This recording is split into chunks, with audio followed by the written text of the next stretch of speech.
कार्यक्रम किया जा रहा है।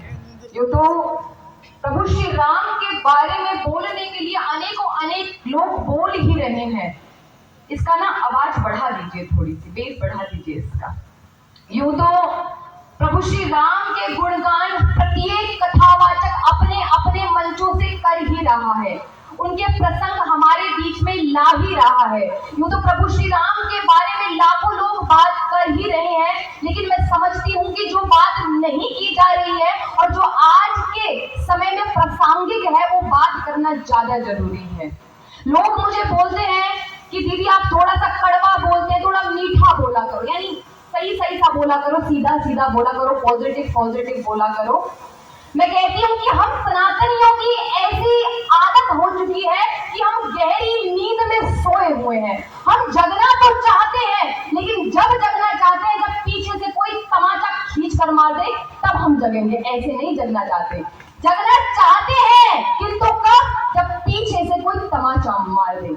जैसे दिल्ली में सदन में खड़े होकर एक 2 रुपए का नेता राणा सांगा के ऊपर एक टिप्पणी करता है।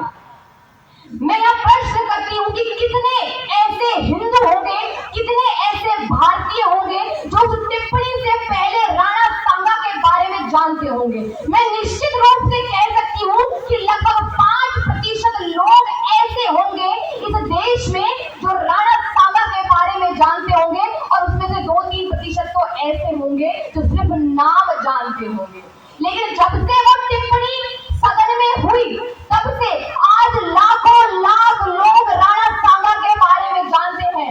लाखों लाख लोगों ने यूट्यूब, इंस्टाग्राम, फेसबुक पर जाकर सर्च किया है राणा सांगा के बारे में, तो आज लाखों लाख लोग जानते हैं कि राणा सांगा कौन थे।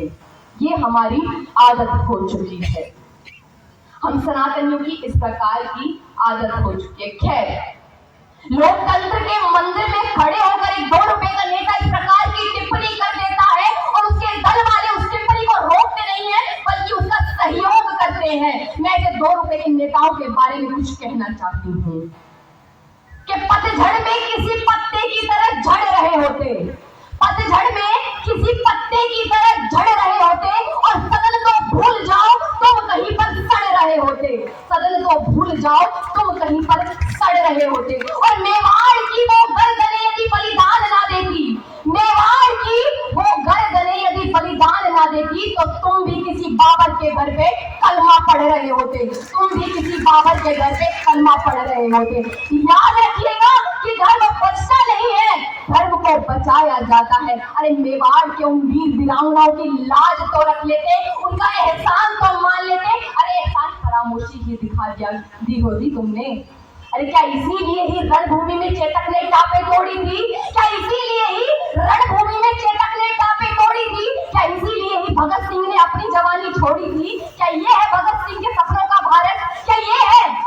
क्या इसीलिए ही भगत सिंह ने अपनी जवानी छोड़ी थी? क्या इसीलिए ही आजाद ने खुद को गोली मारी थी? क्या इसीलिए ही मां पद्मिनी ने जौहर करने की ठानी थी? क्या इसीलिए ही भामाशाह ने शेरों से हुंकार भरी? क्या इसीलिए ही राजा ने घास की रोटी स्वीकार करी? अरे अंबर से ऊंचा लहरा था भगवा ध्वज हम भूल गए, और चरखा तो हमको याद रहा लेकिन फांसी का फंदा भूल गए। चरखा तो हमको याद रहा, फांसी का फंदा भूल गए। लोग कहते हैं कि महात्मा गांधी के पीछे पड़ गई हो, महात्मा गांधी के बारे में न जाने क्यों टिप्पणियां करती हो। मैं कहती हूँ कि ठीक है, टिप्पणी नहीं करते हैं। हमारे यहाँ एक लॉ बनाया गया, The Ancient Monument and Archaeological Site and Remain Act 1958 by Nehru सरकार, प्राचीन स्मारक तथा पुरातत्व स्थल और अवशेष अधिनियम पर जोर दीजिएगा। आज जो नागपुर में हम हिंसा देख रहे थे पिछले दिनों, वो इसी अधिनियम के होते हुए हुई। वहां पुलिसकर्मी मजबूर थे उस मजार को बचाने के लिए, उस आतताई की मजार को बचाने के लिए वहां पुलिस वाले मजबूर थे इस लॉ के कारण, क्योंकि इस लॉ में लिखा गया है कि कोई भी पुरातत्व स्थल है, यानी जो नेहरू सरकार तक जो पुरातत्व स्थल बन चुका है, जो बन रहे हैं, जिनको हम स्मारक मानते हैं, जहाँ दर्शन करने के लिए जाते हैं, उनको कोई भी आज नहीं पहुंचा सकता है। और अवशेष यानी ऐसे अवशेष जो आज संग्रहित किए गए हैं, कोई हमारे वीर वीरांगनाओं के या गांधी रहे होंगे, उनके जो अवशेष हैं उनको रखा गया है, तो उनको कोई हाथ नहीं लगा सकता है।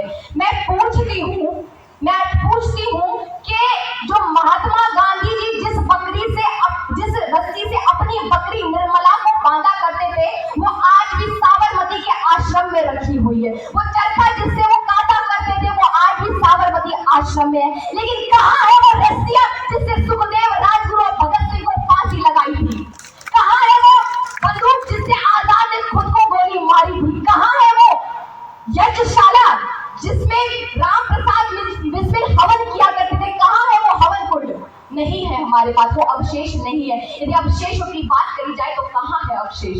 मैं कहती हूँ कि धर्म बचता नहीं है, धर्म को बचाया जाता है, और वह भारती को केवल मत समझा नहीं जाता, उसको निभाया जाता है। और निभाना क्या होता है, ये 2 रुपए में बैठे हुए सदन के नेता नहीं समझ सकते निभाना क्या होता है। और निभाना क्या होता है, यदि ये जानना है तो छत्रपति शिवाजी महाराज से समझिए।